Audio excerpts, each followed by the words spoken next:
What's good, YouTube? It's your boys back with another video, but before we get started, don't forget to hit that subscribe button, and if you haven't done it already, hit that bell, gently caress it like this, and be part of our notification squad so you know when all the latest SSWL Network videos are hitting. Rick, what is up, my dude? Not much. Just ready to podcast, yo. All right, did I commit it? Did I commit enough? That was good. Okay, all right. That was for Michaela. She's gonna lose her shit when she sees that. I'm doing good. It's already getting hot in here, dude. It's already getting hot in here. All the ice in my iced coffee melted. Yeah, this is already starting to. All right. We had some issues. Apparently, profiles and OBS. Yeah, apparently profiles and OBS are fucking worthless. I think I did kind of figure it out what was wrong though. Uh-huh. I'm supposed to lock some of the layers. Oh, okay. And I didn't do that. All right. So don't worry, Cheesy. That's my daughter told me to start the video this week like a cheesy YouTuber, so that's what I thought I would. Yeah. We're not gonna get crazy like that. I figure I'm loud enough every week as it is. That's why I moved the mic closer to where it probably, like, when I get passionate about shit, it probably seems like I'm doing the fake YouTuber thing, but I don't do that shit. Yeah. But yeah, okay.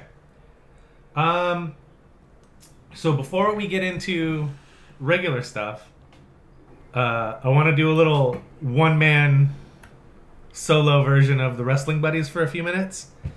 Last weekend, AEW had their second show in Jacksonville, Florida, part of the CEO video game convention called Fyter Fest. Okay. And I actually liked this show better than I liked their big pay-per-view from about a month ago. I really, like, my favorite match of the night was Chris Daniels versus Shima. I guess I'm a little biased because Chris Daniels is a local Southern California guy. Say his name sounds familiar. Not only that, when I was wrestling and training at UPW, Chris Daniels was coming through there a lot and running classes. So I feel like I have a connection with the dude.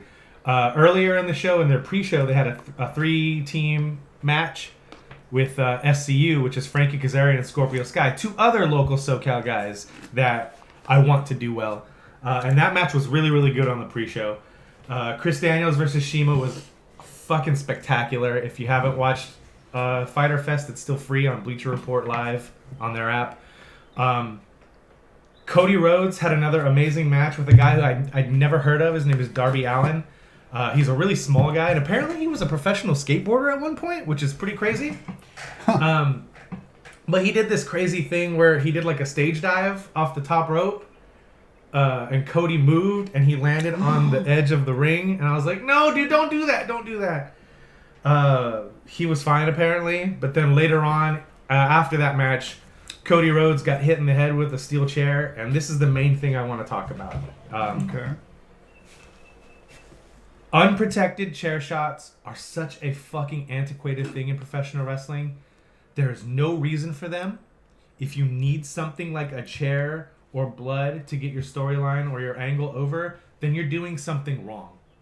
Because hitting somebody in the fucking head with a chair is not good for anybody.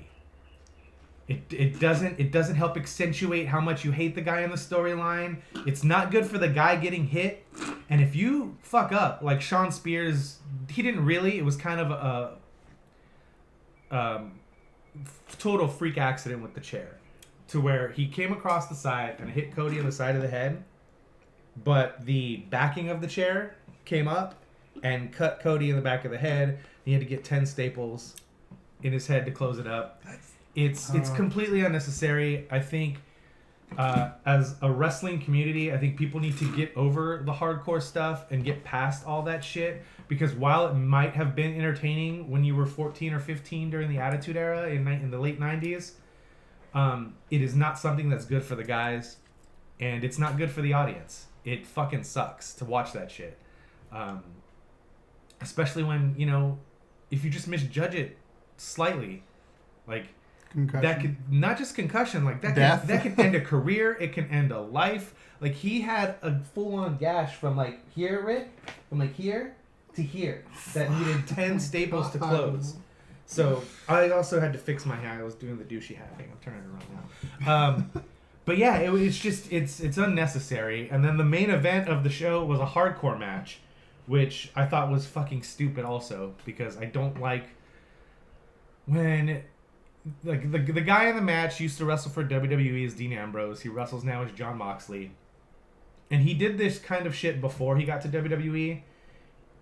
And I think he felt like he had to do it now that he's gone from WWE to prove like that he wasn't just some like PG WWE guy. And it's really shitty because his back is going to be permanently scarred now because he landed on thumbtacks really badly. He got hit with a steel chair that had barbed wire wrapped around it, and he had like gashes in his back. It looked gross. It's fucking nasty. It's the part of professional wrestling that I fucking hate. And it really brought the entire show down. First, the chair shot to Cody from Shawn Spears. And then as I was getting over that, this fucking hardcore match happened. And I'm like, and it was the main event. And it wasn't even that good of a match or a brawl or a fight. I liked both guys that were in it. Jon Moxley and Joey Janela. They're awesome talents. They can work their asses off and they can wrestle really well. But for whatever reason, they wanted to have a hardcore match. And I thought it was fucking stupid. But I actually really enjoyed the show overall. There was a really good women's match. There was an awesome tag team match in the pre-show. Cody Rhodes and Darby Allin was really, really good. But if you're only going to watch one match from it, go out. They put it up for free on the All Elite Wrestling YouTube page. Go up and watch Chris Daniels versus Shima on YouTube, because that match is everything I love about professional wrestling. So they have another show coming up next weekend that's also going to be free to watch on the Bleacher Report Live app if you have it, and in the United States. And if you're not in the United States, you can get it on the Fight.tv app, and it's going to be like $14.99 or something like that if you're out of the United States or Canada. But there's a lot of stuff I really did. Like, there was a 4-way match with a wrestler named Jungle Boy, who is Jack Perry, who is Luke Perry's son. And he's actually really fucking good. He's got a great character. And he was really, really good in the match. And I really enjoyed that 4-way match also. But yeah, overall, like I said, it was a better show for me than the Double or Nothing pay-per-view that happened about a month ago. And I know I'm in the minority, so I'm not going to sit here and say that I'm right and that's a fact. But in my opinion, I enjoyed this show way more than I enjoyed the pay-per-view from about a month ago. So that's it for Wrestling Buddies Talk. Because I think it was Wolf who asked about it last time they had this promotion had a show. And Bryce and I weren't necessarily down on it. Going back and watching it, like, we sounded like we hated it. We didn't hate it. It was fine. But they went into that show with a bunch of hyperbole about how they were going to change the wrestling industry and it's going to be revolutionary and this is a brand new start for professional wrestling. And it was just another wrestling show, which it wasn't bad at all. There was some really, really friggin' good matches on that show. And I really enjoyed it for the most part. But it's like when you hype something up so hard and then it felt, to me, it didn't deliver on the hype. I wasn't expecting much coming out of this show because this was part of a video gaming convention that was happening in Florida. And it was not necessarily like an afterthought. It's very important to Kenny Omega, who works for All Elite Wrestling, and he wanted to have a wrestling show at this video game expo or convention, whatever you want to call it. It's a fighting game festival thing. So like Capcom, like Street Fighter, Mortal Kombat, like all that stuff. It's a fighting game centric thing. And Kenny is a big time video gamer, loves fighting games, and wanted to be a part of it. He was a part of it last year, but last year AEW didn't exist. So now that it does and he works for them, he wants it to be a yearly thing where they come together and have wrestling and video games and, you know, music and that culture surrounding it. So it was really well put together by Kenny and the guys that put it all together, and I really enjoyed the show other than the chair shot and the hardcore match. So that's all I wanted to say about wrestling for this week. Cool. Yeah, I mean, if I could participate more on this chat, but like, yeah, I get what you're saying. Like, yeah, I mean, it's kind of hard for me to watch wrestling and like watch the Jackass stuff. It's like, you know, like Well, I guess it's a little different with Jackass. Yeah, slightly, but it's not much more different. It's like, I mean, they're not taking steel chairs and wrapping them around each other's heads in Jackass, but, you know, they're doing some pretty stupid shit that they probably shouldn't be doing in that also. And while I still like those guys and I try to watch stuff that they're a part of, like, I don't want to see another Jackass movie. I don't want to see them hurting each other or themselves anymore. They're all dudes that are, like, in their 40s now. Like, I just don't want to fucking see that anymore. But yeah, I just wanted to get that out because, like I said, going back and listening to what Bryce and I said about the last AEW show, it came off as like we fucking hated it, and like that wasn't the case at all. It was just a matter of it not living up to the hype for us, like it did for other people. Right. So I'm still pimping out the podcast. That's cool. That's cool, man. But yeah, we can move on to normal version of the show with movies and video games and anything else. Is there anything you want to mention before we get in? California's been interesting lately. The last 2 days. We got to talk about that. Yeah, I guess so. I mean, yeah, so like there was a big earthquake in, what is it, Ridgecrest or something like that? Yeah, I think that's what it is. And oh, thanks for the host, Wolf. Nice. So yeah, and like I guess we got to feel the ripple effect of it. Yeah, it was not. They weren't super deep, so that's why they weren't shaky. That's why it was a rolling. It was more like a rolling, like if you're at sea and the boat's going over waves type of feeling, which was interesting because like we really hadn't had one. I think it's been about 2 years, maybe. It's been a little while, yeah. Yeah. And first one happened. I was actually watching Spider-Man. Oh, were you in the theater when it happened? Yeah, the 4th of July, early in the morning. Yeah. Watching Spider-Man, and then like midway through Spider-Man, like I start feeling like I'm dizzy. Like, wait a minute, no, that's an earthquake. Mm-hmm. And then I kind of look around, and the person, lady next to me looks over, like, are we having an earthquake? Like, yeah, we are. We're like, let's not get up unless it's really big. Yeah.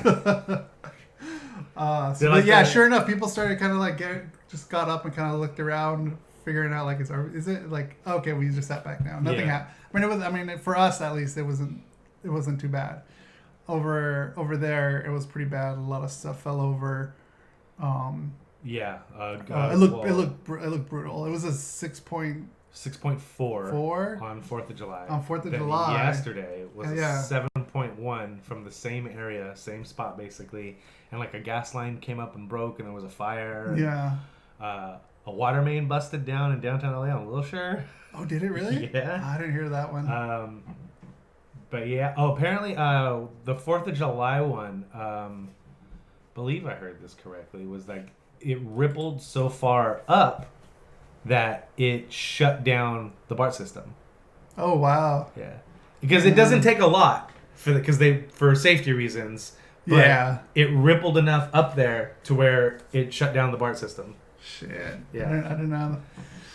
Yeah, and then Ash, who lives up north, she felt it too. Yeah. Yeah. Shit, man. Last night was man. That was crazy. It definitely shook me. This one definitely shook me. No pun intended. Yeah.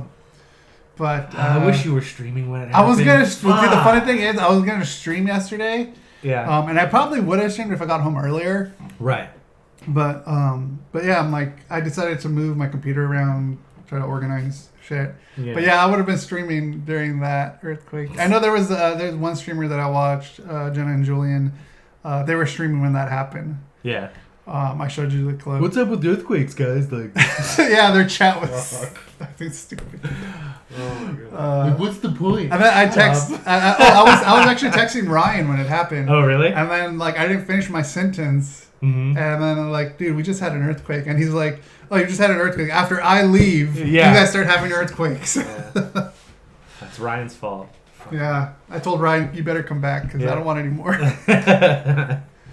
But anyways, so hopefully that's enough earthquakes for the rest of the year. Yeah, I mean, luckily because of the depth of it, and it wasn't terrible damage-wise for, I mean, in Ridgecrest there was some fucking damage. Yeah. But the way it rippled out, it wasn't terrible. Yeah. So that's a good thing. Yeah, it lasted a while. Yeah, last night's was almost a minute long. Yeah. Oof. Yeah, because like I think the last few times, like it's usually just like a good, Quick maybe 5-second shake. Yeah, like generally earthquakes around here just feel like a semi truck is driving by your house. Like, Yeah, you usually have to it. question like, am I gonna get up or am I gonna stay in bed or am I gonna get out of my chair? Is this an earthquake or is the fucking trash people coming by? Like, yeah, it's damn trash people. Well, it's not Thursday, so it wasn't the trash. I guess it's an earthquake. Yeah. But yeah, at least everyone over here we're okay.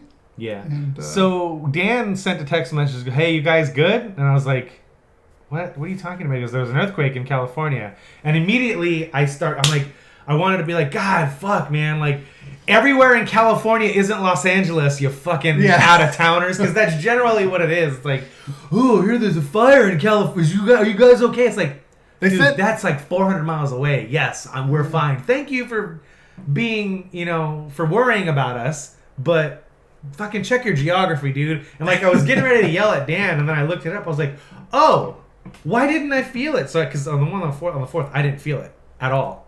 Oh, wow. But the one last night, I did feel it. But yeah, I was like, oh, never mind. Yeah, I'm good. Didn't even feel it here.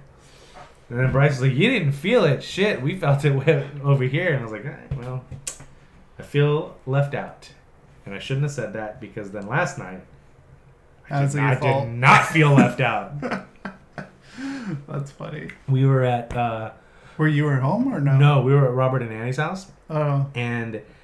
their dog Kuma, the big white dog. Okay, we always make fun of him and say he's derpy and stuff because of the way he moves real slow and stuff. And so like we always use this kind of voice when we talk to him and stuff. And so he was lying down in the living room and it started rolling and he got up and vanished. And I was like, where is Kuma going? He went into the kitchen, picked up his food bowl, brought it back into the living room, dropped it, and started scarfing. And I was like, weird. Kuma, what are you doing? He grabbed all his worldly possessions just in case it was the end of the earth. Yeah, it was too funny, man. So we're over here trying to make sure nothing's gonna fall or it wasn't gonna get stronger or worse.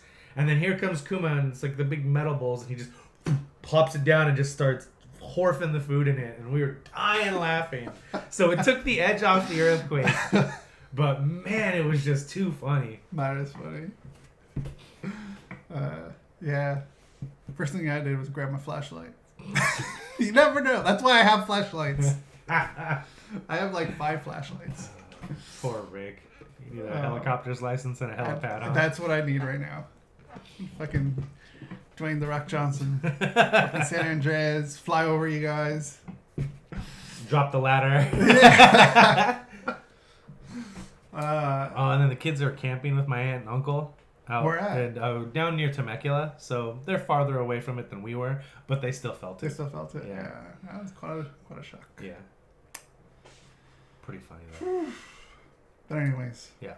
Let's just go ahead and jump right into the show then. Yeah, let's go for it, man. What do we got today, sir? All right, so I don't have much news, but we definitely have some trailers to watch. Okay, let's do it. First trailer is... What's our first trailer? Oh, the Charlie's Angels trailer. Mm-hmm. Have you watched it? I saw part of it, but I didn't see the whole thing. So okay. I do know that I ended up watching it because it was before Spider-Man. I do know that my favorite actress is in it, but also my favorite actress is in it. So. All right, so. I think women can do anything. Just because they can doesn't mean they should. But I have so many talents. It's like I'm powerful with a little bit of tender. I'm just a decoy stud. That's just the way you make me feel. Who steals humanitarian aid money? Outstanding angels. You have a new client? Who is she? I can't sleep at night. I'm the lead programmer on a product that can revolutionize the power industry, but there is a possibility it can be weaponized. Elena, we need to go. Now! You're not a waitress? No, I'm Jane. Oh.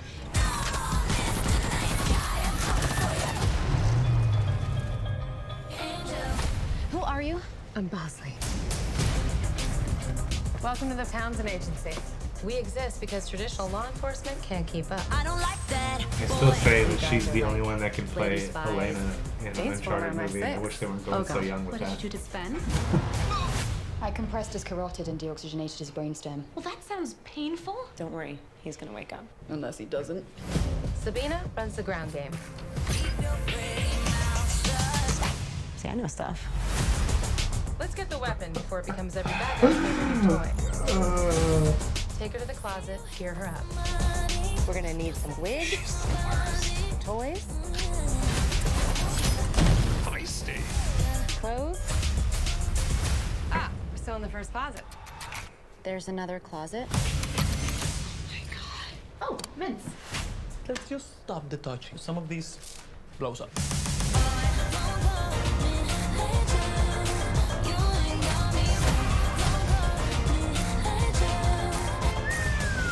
I love phosphorus. It's my favorite chemical. Jane, are you flirting with a handsome nerd? Of course not.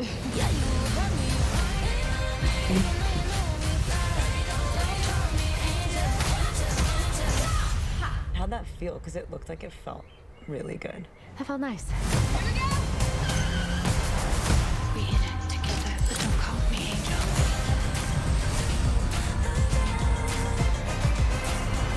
Good morning, angels. Good morning, Charlie. Is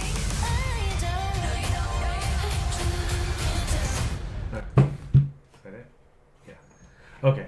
I like most of the people in this. With one glaring exception that y'all know about, so I don't even want to. This is the most cliche trailer Yeah, of ever fucking made. that was also the recycle and not the trash. Thank you. Uh huh. The trailer's terrible. I mean, I don't like it. It has like. I mean, hold what, on. what Let me it's finish. a Charlie's Angels movie though. Like, what are you expecting? Okay, I know, but it just has all those cliche things. The nerdy person talking nerdy stuff, using the word revolutionary. But she's sexy though, and nerdy. And like, it just has all those tropes I and know. all those bad, really bad stuff. But it's directed by Elizabeth Banks, It is. and she's fucking amazing. She's great. But this trailer's just terrible. Well, also remember, And at the same time, I fucking want to see this movie. see, I want to see it also. It's terrible. The trailer's terrible, but I want to fucking see this. It has my interest. I like Elizabeth Banks. I like Naomi Scott. Like, I like almost everybody in this movie. So Patrick Stewart, fuck yeah, man. Yeah. Like, and like I said during the trailer, I still say that in an actual like real Uncharted movie, not where you're gonna have a 12-year-old playing Nathan Drake, Elizabeth Banks plays Elena, and nobody else could pull it off, with the exception of Emily Rose. Like, okay. But in a movie, nobody else could really pull it off except Elizabeth Banks. But yeah, the trailer, yes, it's super cheesy and way hokey. Even the song, The it's music like is let's terrible. get one of the most popular pop stars at the moment to make a song for the movie where you say Charlie's Angels like 100 fucking times in the hook. Like, yeah, but that's what Charlie's Angels should be. The TV show was fucking cheese, man. I rarely watched that show. I used to love that show. Yeah. I even liked the first movie with Drew Barrymore in them. Like, I didn't see that. That one's not bad. It's not bad. It's Charlie's Angels. It's not bad. I know John August wrote one of them. I don't remember which one. I think it was Full Throttle. Yeah, but as fucking lame as this trailer looks, I still want to see it.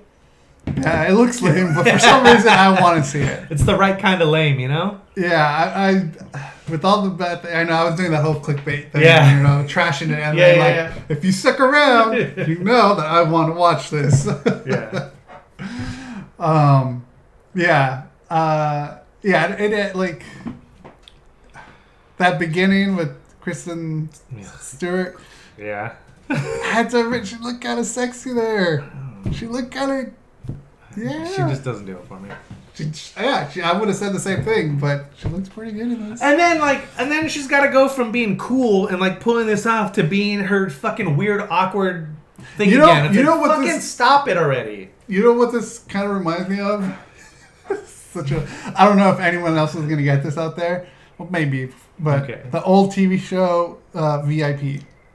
See, I love that show, and it wasn't just because I was 14 and there were 3 smoking hot women on it. Like that's what this kind of reminds me of, because but on a bigger scale. It was super cheesy, and it definitely was a send up of like the old Charlie's Angels formula. VIP was a fun show to watch. But yeah, fuck! Now I'm gonna go home and binge watch some VIP, man. Oof. Yeah. Natalie Raitano, Molly Culver, Pamela Anderson. Give me some of that. Yeah. But yeah, I want to see this. I do too. I'm surprised I want to see this. I never had interest in the Drew Barrymore. The first one I like, so you should check out the first one. Perhaps. But yeah, this actually has my interest.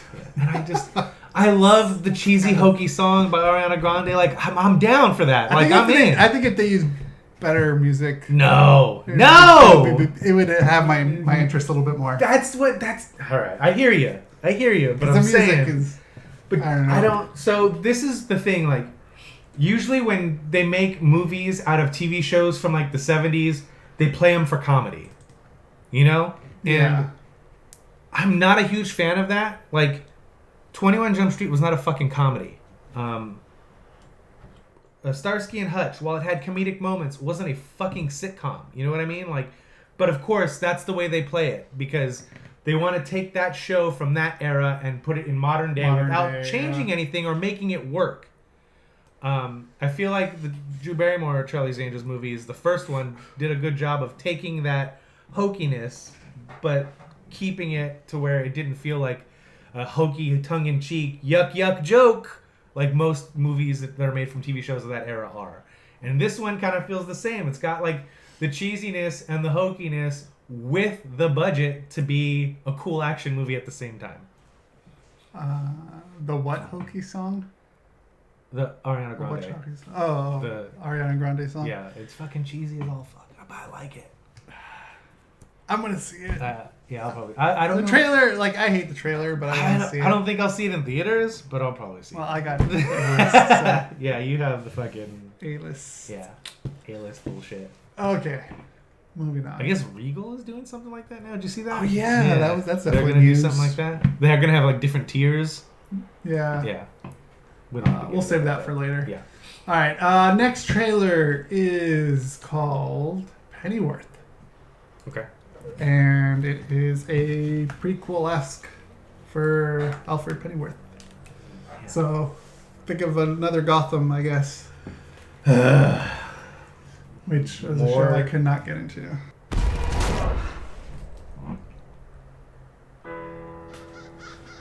I like the visuals. The army, I'll have no more to do with it now. I want to be my own man. I started up as security. On Epics? Oh, shit. Huh. My apologies. Thursday night's always a bit naughty. We can meet Saturday. It's going to be a nice day. It's rather forward of you. No, I saw the weather forecast. I didn't get your name. Pennyworth. Thomas Wayne. I have security needs. I recently discovered a criminal conspiracy. They're missed. They can't afford to have any loose ends. Ralphie! It's me! Ralphie! Call us when you've got Thomas Wayne. You're a dancer, are you? I love dancing, me. Mr. Pennyworth, if they kill me, they have to kill you. There will be no exchange. Things go pear-shaped. I'll do my best to keep you alive. This great nation of ours is at war with itself. We will take back this country. It's a coup d'etat. As a rule, if you have to use French words for something, I don't like it.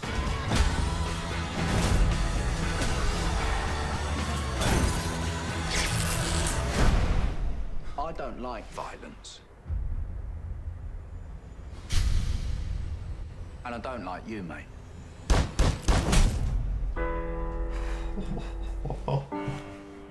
Oh wow. You can find a position in a good household. Do right, you're a butler before you're 40.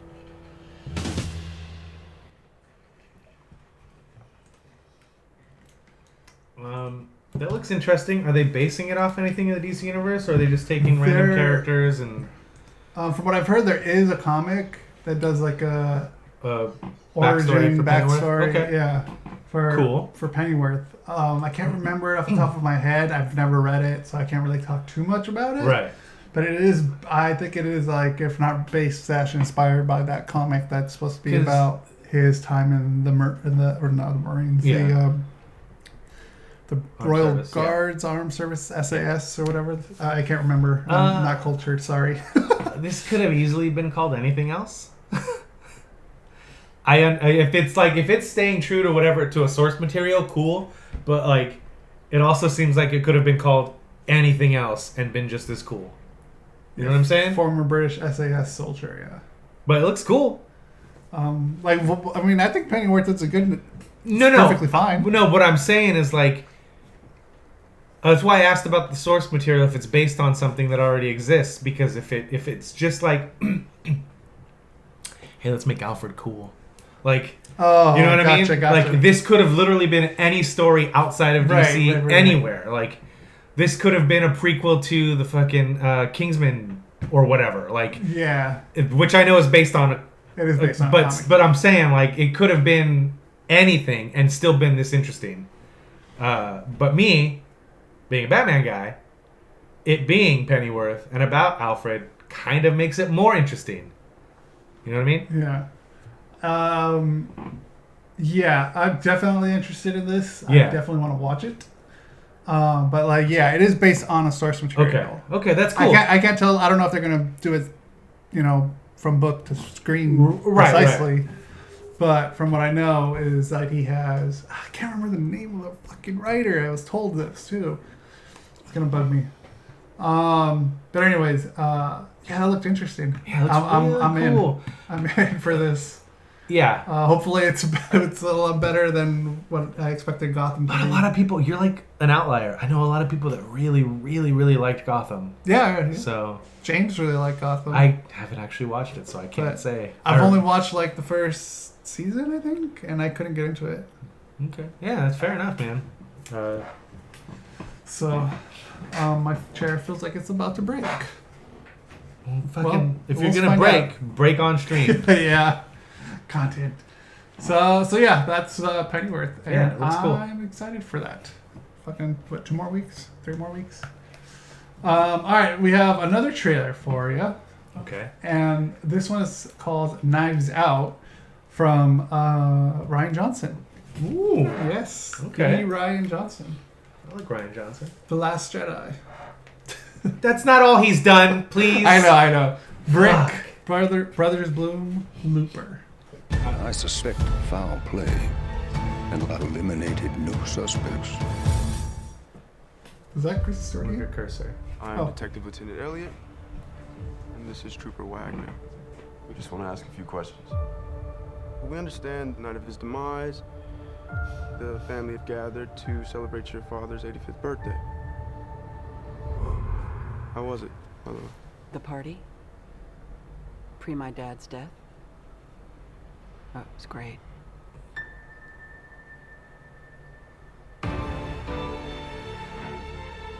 Fuck off. Ladies and gentlemen, I would like to request that you all stay until the investigation is completed. What? Can we ask why? Has something changed? No. No, it hasn't changed, or no, we can't ask. I'm gonna live till I die. You think one of his family Walls. killed? Is that what you're suggesting? That I cry. I'm gonna take the You all love twisting the knife into one another. Up your ass. Oh, very nice. Matter of fact, God. eat shit. How's that? Eat shit. Eat shit. Eat shit. Smug smile. Definitely eat shit. gonna dance, gonna fly. I'll take a chance. Right I'm gonna fill my cup. Gonna live. You know something. Spill it. suspect foul play. I have eliminated no suspects. I'm gonna live.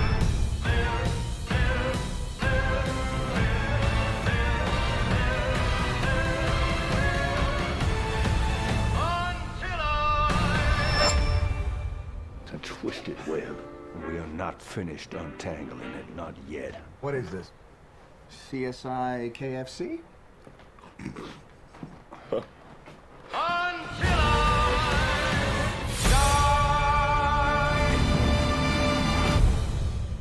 You know, if you didn't have from the director of Star Wars: The Last Jedi at the beginning of the trailer, you could have told me that was a Wes Anderson movie, and I would have believed you. I can see that. You know what I mean?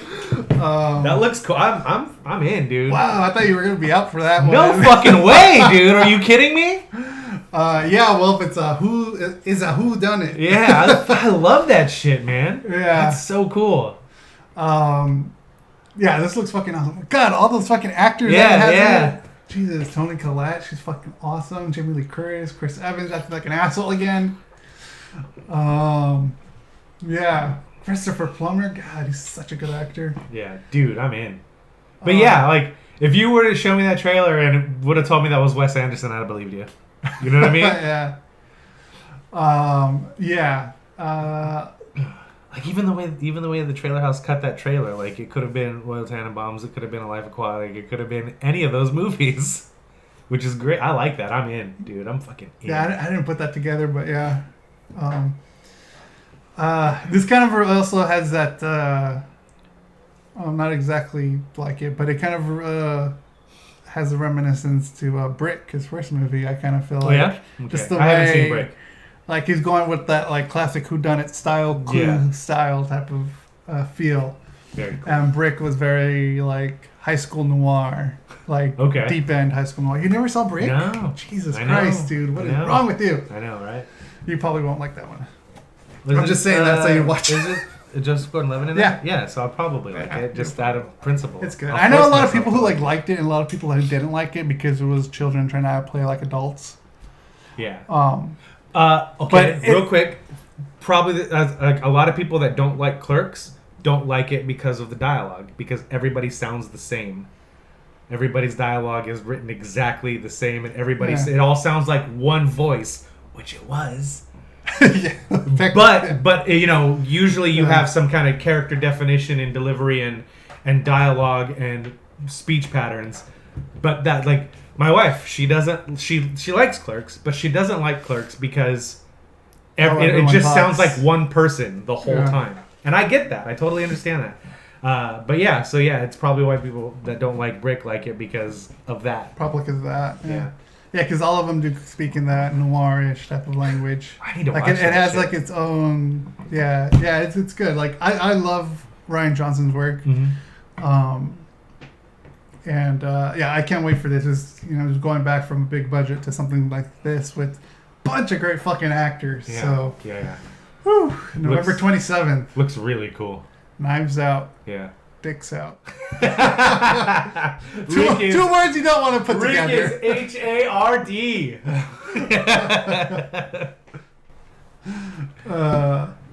So yeah. Cool. What else we got? Last trailer we have for you is request from our favorite guy, Tim Raven. We always say it's for Tim Raven, but it's Tim. It's Tim. Cool. So this one is Jacob's Ladder, which is a remake. Because isn't there a Jacob's Ladder? Let's go. Already? Hit play. Yeah.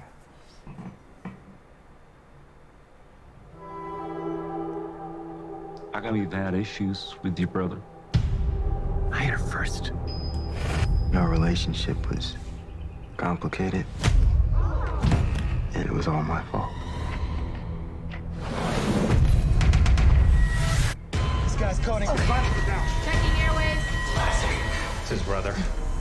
Isaac's been dead for over a year, but I never saw his body. Now, I have a situation. I know it sounds crazy. He's at my house right now with Sam. I just can't believe you're here.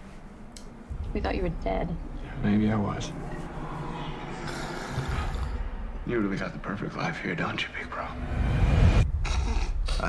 Isaac, you're bleeding. I got you. He's burning up. Trying to kill me? Isaac. My brother's not in a good way. I don't know what he got himself mixed up in. Jacob. You okay? You seem different. Hello? I think something followed Isaac home. Are you certain it's him? Jacob. I'm hearing things. I'm seeing things. Faces. Hey, baby. What are you doing? Demons. They're coming after me. Because of Isaac. Jake, what is going on? Do you think I'm making this up? The only thing that burns in hell They're all in on it. is the part of yourself that refuses to let go. You will see devils tearing your life apart.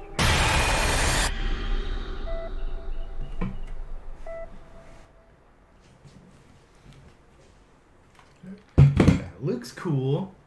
That It looks cool. looks interesting. Yeah, I like it. I don't like Jesse Williams, but I like that movie. It looks Jesse good. Williams. Why is his name sound familiar? Detroit Become Human. That is him. Also Grey's Anatomy. That's what he's. Oh, okay. I was like, yeah. Like he looked familiar too, and I couldn't like quite put my finger on it. Shit. Now I'm definitely gonna watch it. Yeah, he was really good in Detroit Become Human. Yeah. Man. He was really, really good in that. But yeah, and he was good on Grey's Anatomy too. I just don't like him. I don't like him as a person. But yeah, it looks really cool, man. That looks really cool. Tim, again, like, whether, we always say it, but whether we like the trailers or not, Tim always throws something good. He always puts something substantial and meaty. I really appreciate it. Like, you know what I mean? It's less work for us before we record. But yeah, like I could have sworn this is a remake or something, because I know there's something called Jacob's Ladder. Yeah. Yeah, a remake from the 1990 thriller starring Tim Robbins. Okay. Cool. So, yeah, I never saw that. Yeah. But yeah, this is interesting. Looks really good, and I like the who's story. directing it? I don't know, but I did see that it had the producer from Straight Outta Compton, right? Straight Outta Compton, yeah, which was fucking amazing. So good. Yeah, it's it looks good. I mean, there's so many, like, in all forms of entertainment right now, like, there's just fucking bangers coming out everywhere, man. Like, we were talking about it on the way over here, and like over the last couple of months in video games, like it just seems like there's a video game coming out every month that I want. There's a movie coming out, you know, every week that I want to see. There's books coming out that I want to read. Like it's everywhere. Entertainment right now is fucking flourishing. Everything seems like it's being treated really well, you know what I mean? Like everything is just like, well, let's make some good shit, some good escapism, and I really, really dig that right now. Yeah, this guy, the person who wrote The Prodigy, which is something that me and Bryce saw. Okay. It looks like he wrote Pet Sematary, the first remake? Grudge. No, the remake Grudge. And cool. That looks really good, man. So yeah, I'm interested. I want to see it. Thanks, Tim, for that. Because that looks fucking scary and interesting. Yeah, for sure. Wolf says, I like pew pew movies. This isn't a pew pew. This is trippy. I like pew pew movies. Oh, shit. That's too funny. So now we can get into some video juegos. Yeah. You don't have any news about the PlayStation update on free games? Yeah, Detroit Become Human. Right, was there like a change or a switch to it? It was supposed to be Pro Evolution Soccer 2019. But nobody likes soccer? Sony, like everybody complained, like there was, it's a weak lineup. Like that's every fucking month. Everybody complains about it. So, like, shut up. If you don't like it, then don't fucking download it. Shut up. But yeah, so the last, like literally on July 2nd, on Tuesday, they're like, we're moving Pro Evolution Soccer out and putting it in Detroit Become Human Digital Deluxe Edition, which I believe comes with Heavy Rain, comes with the soundtrack, comes with the art, comes with a whole bunch of extras. Oh shit. So even if you have played it or own it physically, download this because it's got a lot of cool shit. And the other game is called Horizon Zero Dawn? No. Horizon Chase Turbo. And it's a throwback to 80s style arcade racers like Outrun and things like that. It's actually really fucking fun. It was on sale on Switch a couple months ago for $15. It's normally $20. And I was like, oh, this looks fun. I want to. This is a game I would play on my Switch. I should get it. I'm kind of glad I didn't because now it's free on PlayStation 4 and I downloaded it and I played a bunch of it. But now, next time it's on sale on Switch, I'm probably going to buy it there because I want to play that there on the Switch. On the Switch, yeah. Yeah. So check out those two games. We've gushed about Detroit Become Human. It's fucking amazing. And Horizon Chase Turbo is really fun. It's really, really fun.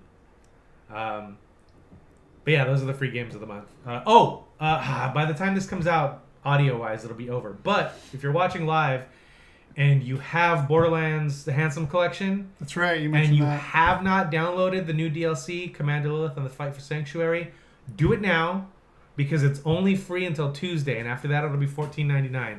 Even if you don't intend on playing it and you want to go back to it some point down the road, it's free right now. It's a price you can afford. Get it. Also, if you didn't, I can afford. Yeah. If you didn't get Handsome Collection before the end of June, you're kind of asked out now. But if you have it, I know Cheesy does. I'm sure he downloaded the DLC. I played through it twice. I leveled up my Necromancer to 52. And now I'm running through the old DLC again with her. And just super hyped, man. Getting ready for Borderlands 3. And I'm just so excited for that game. So excited for that game. So I've been playing a lot of Borderlands 2. I started playing Spider-Man again. More. But then they released that DLC for Borderlands 2. And I was like, fuck you, Spider-Man. And then I played that. And then never be Spider-Man. Then I meant to go back to Spider-Man. But, Borderlands. Yeah. It's Borderlands, dog. No, I get you. You need your Borderlands fixed. And then I kind of felt bad because my Switch was just kind of sitting there, not playing it. And I was like, man, I should get some games on my Switch. Let me see what's on sale. And there's this awesome game called Kamiko, Kamiko. It was $2.99 or $1.99. It was only $2. And I remember seeing it when I first got my Switch, thinking like, oh, that looks really fun. I should get that. And then it was like $10. I was like, but $10 is probably super short. So I got it for $2. Played through it. It's so amazing. And it's a short game. There's 4 levels, 4 bosses. But there's 3 different characters you could pick from. It's like a top-down, old-school Zelda game, but it's super streamlined. You don't have to worry about power-ups or specific weapons for dungeons. It's all puzzle-based adventuring. And it's super fun. And it would have been worth the $10. It was way worth the $2. I bought it. I bought it for my son on his Switch. He loves it. I talked to Ben, and he ended up getting it, and he loves it. I tried to get you and Bryce to get it, but you guys were like, and didn't do it when it was on sale for $2. That's a lot of money. $2. Free is my price. $2 Free. fucking dollars. They didn't get it. So I played through that, and then I saw that a game I'd been kind of that's been on my radar called Slain: Back from Hell. Oh, that one. It started as, I think, a Kickstarter or Indiegogo or something like that, and then it went out, and people were like, this is bad. It's really, really bad. And so they pulled it off all the stores, retooled it, fixed it, and put it back out, and that's why it's called Back from Hell.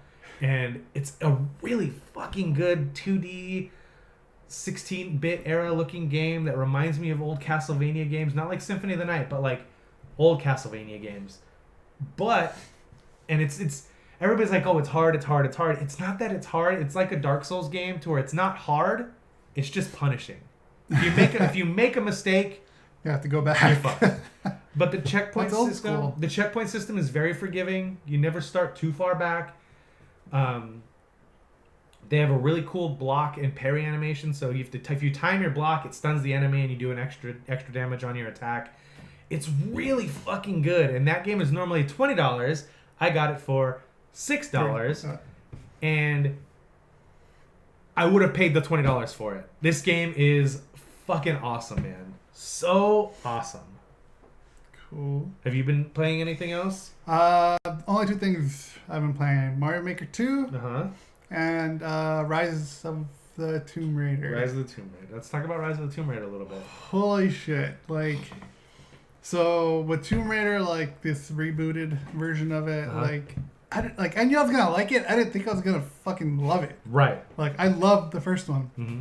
First one's amazing, and I'm playing this one, and I absolutely love it. Yeah, it's really good. It's so good. Like, I got to the I'm kind of like figured out like the mechanics, kind of familiar to the first one, and I can say the controls, the keyboard is, I guess you can put whatever you want. Right. But like, it feels good though. Like, it just feels good. It's very responsive. Yeah, I guess. But with playing on a PC, like, I didn't think I would love it as much. You're playing it mouse and keyboard, huh? Yeah. Really? Not a controller. It seems like a controller game. Yeah, I know, right? That's what kind of trips me out, because like even when I bought it, I'm like, oh, should I try to hook up my PlayStation controller? Apparently, it's super easy now. The last time I tried it was like 3 years ago, and it was kind of a little hassle. But anyways, that aside, like I'm like, all right, fuck it, let's do it. And I got the keyboard, and I'm like it reminded me like I was surprisingly easy to go back to playing in a keyboard, because I used to play that way when I played like the very first like Battlefields and Call of Duties. I played it on a PC. Okay. Or Counter-Strike, I should say. And but yeah, like this. I had Counter-Strike on the original Xbox. That shit was. I never played it on PC, and I don't want to, because it was fucking hardcore on the original Xbox. I could only imagine how much more hardcore it was on PC. I mean, I'm not tooting my own horn, but I thought it was pretty good on PC. Me and my friends, we would always go to like the cafes, the cyber cafes, and gaming cafes, and play. Yeah. It was a lot of fun.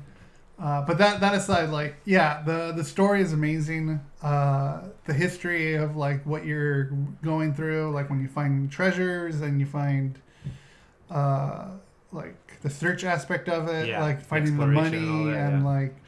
Yeah, and then apparently I finished the DLC yesterday, and I didn't even know. There's a couple of those. You did one of them. Yeah. I did one of them. I did the same thing because Yaga. It felt like that's the way I should be going. You know what I mean? It felt that way, yeah. Because So, even the commentary, it said, "Oh, I should come back when I get the antidote." Yeah. And then I got the antidote, so I went back. They did a real that game, because I didn't play it till after everything was out. I got the definitive edition for like $5 or $10 on PlayStation Plus, and they did such a good job of integrating that DLC into the game to where it doesn't feel like I had no idea. Now you're going off the rails. Like, it felt like part of the. You know, it felt what I mean? natural. Yeah, it felt really good, organic. Yeah. To the game, the full game itself. And as predictable as it was, I really like the twist in Rise of the Tomb Raider. I really like it. It's super predictable, but I really like it.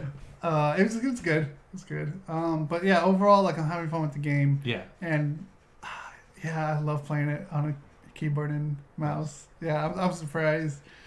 I also I'm also playing it on very high. Yeah. So like, it's nice to take full advantage of my graphics card. Yeah, you and your freaking brand new graphics card. Robert is so jealous. It's nice. It's really nice. And then I also realized, like, I wasn't using my RAM to its full potential. Right. So I unlocked it yesterday too. Because it says it's supposed to like run at like 3,000 hertz. Mm-hmm. So I'm like, all right, I figured out how to unlock it. It's like fucking hacker over here. It's not hack. I know.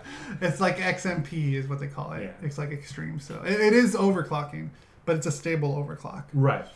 But yeah, like, it's just, I don't know. I love that game. Like, so I'm having good, so much fun with it. Like, the story, hunting animals and like hunting things down is so cool. Fucking squirrels and bunnies are driving me nuts trying to kill those. It's a full fucking year later, but now you understand why I was gushing about it so hard last year. Yeah, I totally understand. Yeah. And like, if you love Uncharted, this is like a great follow up to. If you need that kind of game in your life right now, and you haven't played the Tomb Raider games, 2013, 2015, and then they had one last year too, but I didn't play that one yet. The Shadow of the Tomb Raider. I haven't played that yet. Yeah, that will be my next one. I'm waiting for it to go on sale. It's on sale for $23. Well, I don't play on PC, asshole. But yeah. So that's what I'm waiting for, and then I'll get it. But yeah, man, it's so good, huh? It's good, yeah. The storyline's good. I love the voice actress for this. Me too. She is amazing. Yes. Even the other voice actors in this, they're great. Her buddy, the big dude, what's his name? Fuck, I can't remember his name right now. The one that you start the game with. You end the game with him. Yeah, I can't remember his name either. Shit, but he's awesome. But God damn it. But you spend so much time away from him in this game, in the second game. I forgot his name. But yeah, it's really good, man. It's fun. I highly recommend it. It is still on sale right now on Steam if you want to play it, if you haven't already. Yeah, everybody look into that, man. Because that's a really good game, and it's a shame if you haven't played it. Yeah. And then, like I said, the other thing I'm playing is Mario Maker 2. Yeah. Which is something... I wasn't playing it. We talked about it with James, and I said, I don't care. I'm not interested. But Bryce and Rick, so I was browbeating them into getting Kamiko, a game that's $2, and they didn't do it because they're assholes. And they kept giving me shit about Mario Maker, and all week last week. Remind me, I gotta kick you in the dick later. But yeah, so then I watched the Giant Bomb stream on Wednesday, where it was 3.5 hours of them playing Mario Maker, and I was like, fuck. Right. So yesterday I bought Mario Maker, and I'm an idiot, and instead of just buying the game, I got that 2-game voucher for $100 instead of... So if you buy 2 full-price games, you're saving $20 essentially if you use these vouchers. And I was looking at it, and Astral Chain comes out next month. In September, Borderlands is coming out, and Daemon X Machina is coming out. And somewhere in that time, Grid Autosport's coming out on Switch. And I think there's a Grid game coming at the end of the summer and the fall for PS4 and Xbox One. So, I don't know which one of those I'm going to get, whether it's going to be the Switch version of the port or the new game. But there's 5 or 6 games that I want. And Astral Chain is the next big one on my radar. And I was like, well, I'll just spend the extra $40 now. So I know that when Astral Chain comes out next month, I got it. I can get it. I got it already. And then I can wait for Borderlands in September or Daemon X Machina in September, or, I'll kind of trying to space out my video game purchasing and, balance my video game spending budget. And I figured the best way to do that was to get that voucher for 2 games for $100. So I did that, and I got Mario Maker. Haven't created anything yet. I played a couple creative levels. You've just been playing the main game? I followed Jeff Gerstmann, I followed Dan Reichert, I followed Patrick Klepek. All the Giant Bomb guys and the level creators that they follow, I am following them now as well. So when they put out new levels, I'll play them. But I decided to go back and I want to try the story mode because I know that's a big thing for the game. It adds 100 new levels, and it's supposed to teach. The whole point of it is a good first-person shooter. The campaign is to get you ready for the online. Yeah. For Mario Maker, a good story mode will give you ideas on how to build levels for. And this game, it does. Holy shit, man! Does it do that? I'm 30 levels in, and I've done a bunch of the side missions also for the Eraser. I did the side missions for the 2 toads, so I could continue building. I did the side mission for the dog. The dog was the one where you can't jump, right? No, the dog one is... I couldn't pass the dog one. I think that's the one where you're in the bucket, in the clown car, and you have to get through it. And I totally forgot you can charge a shot with the clown car to blow bricks up. And so I was like, fuck this, I'm out of here. That's right, I forgot. That's why I couldn't beat it. So I forgot about that, and then later on, in the regular story mode, it was remember, when you're in the clown car, you can charge the shot. And I was like, fuck. Now I gotta go back and beat that other one. I don't know how to beat it. And then, so here's the thing I want to turn off. I want to, if I die twice on a level, Luigi pops up, hey, big brother, you need some help? I'm like, fuck off, Luigi. Get out of here. Yeah. No, I don't need your fucking help. I yell at my Switch at 3 in the morning like an asshole. That's what I was doing last night. But yeah, man, I'm really digging the story mode. Getting used to the mechanics they've implemented for the Super Mario 3D World stuff is weird. I don't like those levels. They don't feel good. the new Super Mario Brothers levels don't fucking feel good. I never liked the mechanics for those games. They just don't feel good. But like Mario, 3D World and New Super Mario Brothers. New Super Mario Brothers. I don't like the way those were the ones on the Wii U. Yes. Yeah. I don't like the when you run with Mario in those two, it's like it's like I don't like that. And when you stop, he slides. Like I don't fucking like that. I like the precision gaming of Mario 1, 2, and 3, where as soon as you hit run, you're fucking running, and when you stop, you stop. So the mechanics for those games don't feel good, but some of the levels that they built with those tile sets are fucking awesome, man. And I think I'm the only one in the world that doesn't like Cat Mario. I just don't fucking like Cat Mario. Get out of here. Really? Yeah, I don't like it. I like Cat Mario. Partly because I never played 3D World, and like I didn't know for like the mechanic with him is you can fucking climb the walls. It's like, oh, this level would have been a lot easier if I wasn't trying to wall kick my whole way up. If I would have just went and climbed up.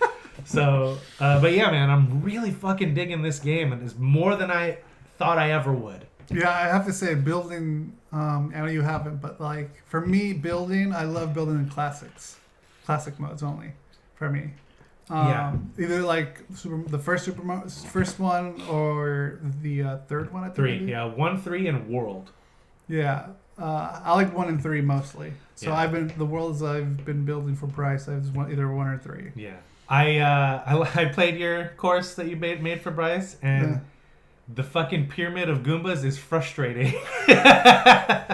Like you look at it and it's like, oh, did a fucking 2-year-old make this level, Rick? And then you try doing it and you're like, oh fuck, this is frustrating. And then I don't know if it happened to you, but if you end up killing all the Goombas, you can't get up through. Yeah, unless you're small and you can like run through the. But even still, that takes the right timing. Yeah, precision jumping timing. Yeah, I played your other level too. That was like, I guess, probably the first. Oh, you were able to find it? Yeah. Okay, well, once you sent me the code for that one, I clicked your me and liked your shit. So now I know. Cool. Okay. That might be something I The only thing I kind of don't like is that you have to send people codes. Or I guess now you go to their profile and you can find them. So once you do that, I didn't know. Okay, so I thought I had to send the code to everybody. You have a level code, but you also have a maker code. And if you send somebody your maker code, it takes them right to your profile, and then you just hit the star, and then you go to your liked creators. That is still the thing. So this game, Mario Maker 1, got Giant Bomb's Game of the year it came out, because Jeff and Dan argued for it very well, by the way. Like, they had great arguments for it to be Game of the Year. But Brad was like, no, this shouldn't be Game of the Year. You're knocking Doom because its multiplayer sucked. But Doom was one of the best single player campaigns ever in video games, let alone that year. But it got knocked because of its online multiplayer. And so Brad's argument was the online part of Mario Maker is fucking garbage because there's no search for things. You can't search by name of the level. You can't search your... Like, why do we have a fucking friends list if I can't find my friends in video games easily? Why the fuck do we have a friends list? Yeah, that's actually one of my gripes too, is how... And that's something they did not fix from the first game to this game. And it's been like 3 years. Like with PlayStation, like when you invite me to a match or something like that, that's like perfect. Yes. Like I don't understand why they can do that. I mean, yeah, I guess you could, like you just said, they have the maker profile. But it's an extra layer that shouldn't be there. I mean, it would be nice, in my opinion, that once you finished and you clear your course and whatever, you have the option to send it to your friend. Yeah. You know. You can't even send messages on the Switch. Oh, I don't care about that. I just want to be able to make a course. But what I'm saying is like, oh, okay, Bryce, I just finished this. Let me send it to him. And that's not built into the game, or that's not built into the Switch at the console level, let alone in game. And they had the Miiverse on the Wii U that they didn't use to its full potential. Yes, it was super cool that basically every video game had its own like game facts forum, essentially, where everybody could talk to each other about what they did and how they did it. But it's not like... yeah, I forgot about that. Yeah, but that's dead now, and they didn't bring that over to the Switch. But I wish they would have brought that over to the Switch and elaborated on it to where the friends list I have on the Switch, like Xbox and like PlayStation and like Steam and like the Epic Game Store, like every fucking other platform out, the friends list at that software level is ubiquitous across all the games on that service. I think I know what you're talking about. You're talking about like that menu where like everyone was like you could see things pop up, or in drawings and stuff like that, right? And they didn't they take that out of the Wii on purpose because of like but people that was, drawing. But that was stuff? the best part about the Wii U. I don't know, I'm just wondering if that's. I don't know if one of that's the why, reasons but I think they did. I mean, I would have to ask Bryce. Probably server overhead also, having to pay money wise, financially, and the Wii U did poorly. Well, now they can, but when the Switch was coming out, the Wii U had fucking tanked, man. Like, even Nintendo was like you could feel it. Like, if the Switch didn't succeed, they were probably done. But because it succeeded, dude, they had built up so much ill will with gamers over the Wii and the Wii U. The 3DS still does a lot for Nintendo. But the home console market for Nintendo, people looked at it as a fucking joke for 10 years. 10 years it was a joke. From the Wii through the Wii U and until the Switch came out. I mean, I can't say that for a fact, but... Even Bryce gave up on the Wii U. Like, there was a point, like, 2 years into the Wii U where he's like, I'm fucking done. Like, they're just not doing what they should be doing. But yeah, man, like, but they rebounded real hard, and I would have hoped that they would have added some more social elements to Mario Maker 2. And if not in the game, at least on the software and the hardware level of the console, to where that you can still mattered. comment on the Which is really cool, and you can draw shit, like, yeah, that's really cool. But like, you're talking about, like, oh, I have a friends list that own, like, Mike and Bryce own Mario Maker. I've made a level. I should be able to send this to them. There should be a friends list where I'm like, oh, I guess, like you said, oh, let's send this to Mike and Bryce. They'll like this. Or maybe they can try this and tell me how I can make it better.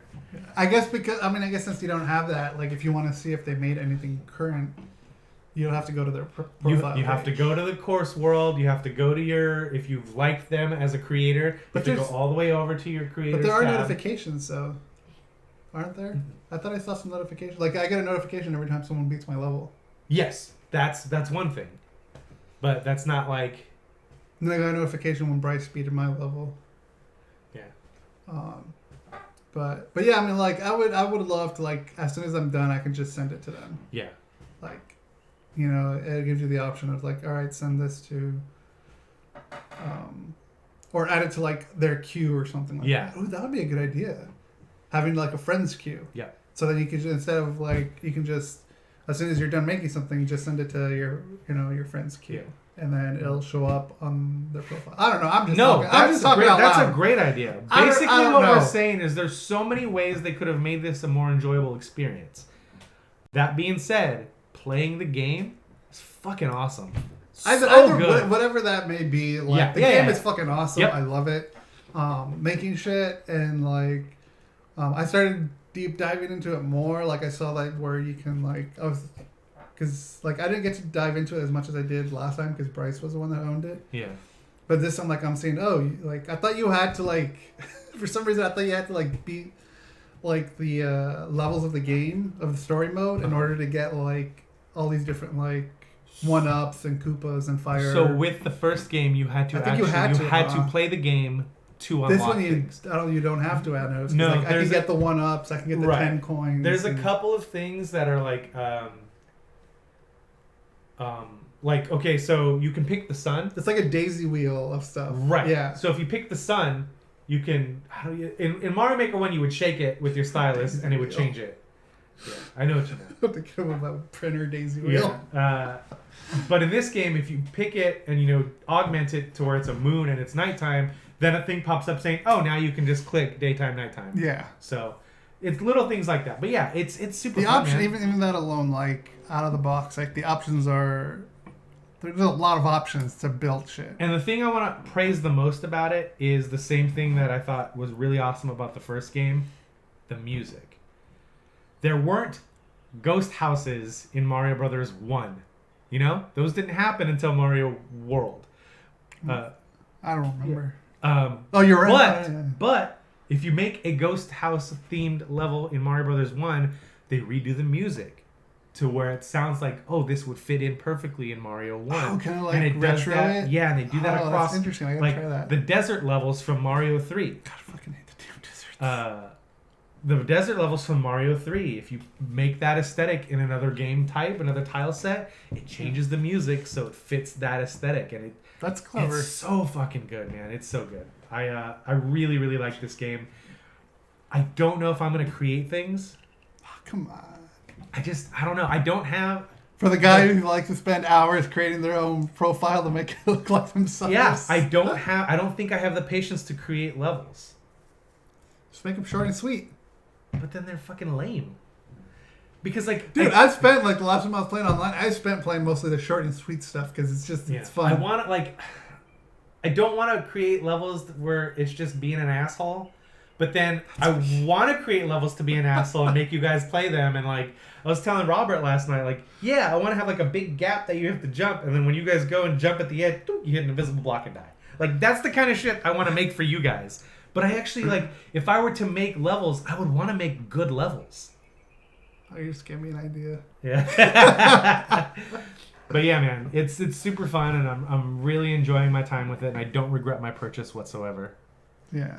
So I'm gonna continue making stuff, and what I'll do is if I make anything, I'm just gonna tweet it out on our Twitter at some shit we like. Yep. So if you guys want to play any of the levels I make, take a screenshot and put it up on the Instagram too. Oh yeah, I'll put it on the Instagram story is what I'll do. Okay. I don't want to flood our Instagram with a bunch of fair point. But yeah, add some shit we like on Twitter and SSWL Network on Instagram. Yeah, anything I make, I'll try to remember to put it up. Also, if I play a level I super like, I'll post the code in the Instagram story or on Twitter. So yeah, that's awesome, man. We should do that. Yeah, because I know there was one where it just said like just run, and it just played like a really nice musical tone. I love those. So I like those out of the gate in Mario Maker 1. I thought those were cool. But people who... I feel like it's a warm-up before you start getting into the nitty-gritty. People who are deep into Mario Maker hate those levels. Because it's like, fuck, man. Or the don't move ones. The auto-scrolling don't move levels. Some of those are super clever. Like the whole like Mousetrap or like Rube Goldberg experiment-looking levels. Those are really cool, and they take a lot of time for someone to make. But I want to be an active participant, not a passive participant in playing those levels. You know what I mean? I see those levels as like I like to find those levels as warm-ups. Or as the cooldown, like or the cooldown. Fuck that level I just played. I need something. Soothing. Yeah. So like if I could just run and it plays music, like all right, let's warm up to this, and then like another one where you just jump around. Yeah. But Dan Reichert from Giant Bomb made a level called 80 Seconds in the Sky, where you only have 80 seconds to beat the level, and I think it's in the new Super Mario or Mario 3D World tile set. But you literally need to just fucking go. But you also have to have some precision with your jumps and your movements. I hate those. Oh my god, it is so fun. Especially I haven't beaten it. Yeah, I hate that. I haven't beaten that level yet. But I'm gonna send you the code for it. It's super fun. I haven't beaten it yet, but it's super fun. And then he spent like all week making like this super hard level that he was like, I want to wake up in the morning and have a 0% clear rate. He said that's his goal for making this level. But at the same time, he needs to beat it. He beat it, and then he went to bed and he said he was like it was a relief. He went to bed and he's like, I can't wait to wake up and see that it's a 0% clear. And he said he woke up and 14 people had cleared it. And he was pissed. And he's like, what the fuck? I made this, like, not like hidden block hard, but like puzzle based and like precision jumping and running hard. How are they fucking beating it? There's some hardcore people out there. Then he went and he watched the video, and people found an exploit that he didn't account for and beat it. And he was like, fuck. So he said, that's it. I'm not making levels like that anymore. Now his goal is to make levels that could be in a Mario game. And he made a really, really cool Bowser Castle level that I played that was really fun. And it felt like this could be in a Mario game. Like those Bowser Castle levels, the music gets me all the time. Yeah, so it's super fun, man. Like I'm really, really digging the game a lot, and I'm like I said, I don't regret my purchase, and I'm super glad I ended up buying it. Yeah, I love the game, and I'm probably gonna stream more of that as soon as I'm done with Tomb Raider. Okay. I have to be careful when I play that game online because my mouth gets really bad. Yeah. I say some pretty gnarly things. Yeah, I've been there with you.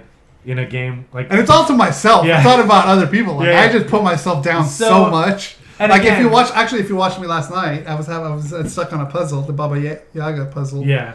Where you have to like level out these two platforms and like shoot across. Like I think I caught the part of that where you made it to the top. You're like, ha ha! Yeah. I was like, okay, I gotta turn this off because I don't want to get frustrated by Rick. Because I remember that puzzle specifically that you were doing, and it was difficult. But like for you to go, ha ha! I was like, I don't even want to know what took him so long to get there. I'm so sorry. Oh man, yeah. That was sometimes the most obvious thing is the thing that gets me. Yeah, for sure. So yeah, I saw Spider-Man Far From Home. I almost forgot the title. And as everyone knows, Spider-Man is one of my favorite characters. Yes. And everyone knows I'm not too hot on the last Spider-Man. And Homecoming. Yeah. And so I liked it. I don't think it was wonderful. Yeah, you were in the minority. Awesome, you were like, it was fine. But this one, oh my god, this one. Yeah. This one was freaking amazing. Really? I liked it a lot. Cool, man. Like, Jake Gyllenhaal as Mysterio is my new favorite villain of all time. Wow. He was amazing in this. Okay. Like, so freaking amazing. Like, him as Quentin Beck. Like, and I'm glad we're getting villains like the Vulture and the last one, like, that we have not seen. Yeah. Which is a major thing to make this unique against the other Spider-Mans that came out. Whether it's the Tobey Maguire or the Andrew Garfield one. Yeah. Which even the Andrew Garfield one, I think Rhino was the only original one. Yeah. But anyways, that aside, yeah, it was good. The visuals of, like, it's hard to, like, all right, so he's on vacation. Everyone knows he's on vacation. Right. Like, he's Nick Fury's trying to get a hold of him, eventually gets a hold of him, and he has to try to help him out with all these, with Mysterio. Like, he's playing the good guy, and everyone knows he's a bad guy. I mean, hey, Syndrome from, that's basically there you go, Syndrome from yeah. The Incredibles was. That's exactly what that was. And yeah, it was good. Watching all these, watching Jake Gyllenhaal be Mysterio. There's this one part of the movie where visual effects galore, but just like in the it reminded me so much of the cartoon, which is what I love. Like, it's interesting how, like, in the comic books he's supposed to be a special effects artist. Right. And in this one, he's kind of like that sort of, but he's more of like a scientist type of person. I'm trying not to give anything away because I got you. Some people might not have seen it. But for the most part, like, everything with Jake Gyllenhaal as Mysterio in it, gold. So I want to Fucking ask a gold. question that I don't think is too deep. So with the way that Mysterio is tricking people, do you see the seams? Does Spider-Man see the seams, or is he fully, like, you know what I'm saying? Do you understand what I'm asking? Sees through the illusions? Yes. Or do they even fool Spider-Man? Because yes, no. Okay. No? Because his spider sense. Yeah. / Peter Tingle, as Aunt May calls it that. Oh my god. Aunt May calls it Peter Tingle. That's funny. That made me laugh. But his spider sense is basically on the fritz right now. Okay. Because, he just went through a traumatic thing with Endgame. Yeah. So he's guess he kind of has his, PTSD. PTSD, kind of like with Tony Stark on the first Avenger or the third Iron Man. Right.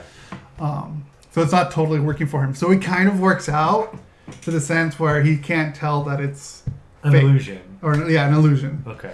Cool. So they actually wrote a way. They wrote a way around it. Yeah, and a way into it. And it worked out. God, I have so many questions, but I'm not gonna. They're gonna get. Yeah. So I'm not next gonna do it. week we'll probably do a full spoiler. Okay. But dancing around it, like, it was great to see Maria Hill and both Nick Fury in this as a pretty. Not going to say that they weren't principal characters, but they were in there pretty for a majority of the movie. Yeah. Yeah, it's like Tony Stark in Homecoming, like not main character, but important like to the Tony story. Stark in Homecoming. Yeah, that works. That's a good way to put it. I watched that shit. But yeah, like I mean, I can gush about this all the time, and it's hard to pinpoint everything without giving spoilers. Right. But for the most part, I love the movie. It was definitely better than the first one. Okay. MJ is kind of growing on me. I like Zendaya. She's very good. Yeah, like they still don't say if she's Mary Jane or not, which she's not. Like, who knows? But yeah, it's pretty funny. There's some like very like funny things between his friend. I can't remember his name. His friend and like his friend ends up. It's not that big of a deal. Girlfriend on the trip. Right. And I thought that was kind of funny because he's all talking about being single bachelors in a foreign country. Foreigners love Americans. Right. It was pretty funny. But this was probably the best Spider-Man this this current run. Run. Yeah, current run. I mean, there's only two, so this current run. Yeah, that's true. There's definitely a lot of Easter eggs in this that I liked. I'm not going to get into that, but yeah, they did a really good job. For it being the second movie and it taking place like I think it's supposed to take place like a week after Endgame. Shit, really? Yeah, and they do cover like what happened to last time on Marvel. Yeah, like the whole how everyone has been calling it the snap. Yeah. Like in the Marvel and they're in the Spider-Man's high school and everyone's calling it the blip. Okay. So that's something different. Okay. Not too spoilery. But yeah, it's funny how they handled all that. Okay. So like you got some students that have aged like 5 years, was it? Oh shit. Yeah, and then while other students who were caught in the blip are still the same age. So they kind of compensate. They kind of went around that, like talked about that. That's cool. And I think they handled it very well for it being the last Phase 3 movie for Marvel / now Sony. Right. But yeah, like Jake Gyllenhaal, I want to be praising him the entire time. Yeah. He was fucking great. There was something that pissed me off, of course. And it was I can't talk about it though because it was a post-credit scene. They didn't piss me off in the way of Captain America. Okay. It pissed me off in a different way. Okay. And then it just introduces a bunch of other like shit like I gotta unravel later. But at the same overall though, I love the movie. The movie's great. I think everyone should go watch it. Yeah, I want to see it. Especially you watched Homecoming, so yeah, I think you should watch it. Homecoming was terrible. This is better. I hated Homecoming. And again, I know I'm in the minority, but I really hated I didn't hate Homecoming, but I didn't love it either. I didn't buy Tom Holland. I didn't like Tony Stark in it, and I love that Tony Stark character. I just didn't buy anything that was happening in that movie. And then Happy Hogan was in this, more or less, Jon Favreau. Uh-huh. Which, by the way, I don't know if you've watched his Netflix show, The Chef Show. No. Is it good? It. Okay. It's good. It, like, the first episode is kind of like to hook you in because it has, like, Gwyneth Paltrow in it. Okay. And, like, who else is in it? Someone else. And then, like, the second one actually has, like, the director of Endgame, what is Russo it? Brothers. What is the whole... It's basically like a cooking show. Okay. And honestly, it reminds me of Dinner for Five, but you're cooking the food. And it's with Roy. What's his name? Choi? The one who does the Kogi trucks. Oh, okay. Gotcha. Because he was the inspiration for the movie Chef. Yes. So he's in this along with. Awesome. So it's him and Jon Favreau making everything that they want to make. Oh, okay. So I highly recommend to see that. I know I kind of went off on a different That's cool. No, that's tangent. cool. But yeah, it's streaming right now, and it's good. Yeah, Cool. and they even cover some of the food that they made in Chef too, like the grilled cheese sandwich, the perfect grilled cheese sandwich. Yeah. And because that grilled cheese sandwich looks so good. Yeah, it did. Yeah. But anyways, there's other select guests on there too, other chefs, even that YouTube chef, Babish, Binging with Babish. Okay. He was in one of the episodes. But yeah, like not only do they cook in their studio, but they actually go around different places too. They go to there in Georgia or Atlanta. Okay. And it's on Netflix? Yeah, it's on Netflix. Okay. Yeah. I like that shit on Food Network, so I'll watch that. Yeah. Yeah, this is perfect because like the way they just. Yeah, it reminded me of Dinner for Five. That's why I love this. So, check that out. But yeah, Spider-Man. We'll get into the nitty gritty next time. Yeah. As far as the show goes, that's all I got. I think that's it, man. That's it? Yeah. All right. Well, that's going to do it for us this week. Cheesy Wolf, thanks for joining us as always. Cheesy being the good moderator as he is. You're the man, dog. You're the man, no, dog. Anyways, you can find us on YouTube. That's where we put the clips of... I totally fucked that up. You do it. Okay. I didn't do it at the beginning because I did that whole stupid Yeah, I intro. know. Okay. Take it away. So, if you want to listen to this show in its full audio glory, you can do that every Tuesday on pretty much any podcast service you choose. Just search SSWL Network. If you want to devour this show in clip form with your eye holes, you can do that on YouTube Tuesday through Thursday. Sometimes 2 clips per day, sometimes 1. But they all generally go up at around noon on Tuesday through Thursday. Yeah. And if you want to watch the whole show with all of Rick's added extra editing tweaks and photos and fucking randomness, you can do that on Fridays also on YouTube. So you can do that. And until next time, that was some shit we like. Thank you.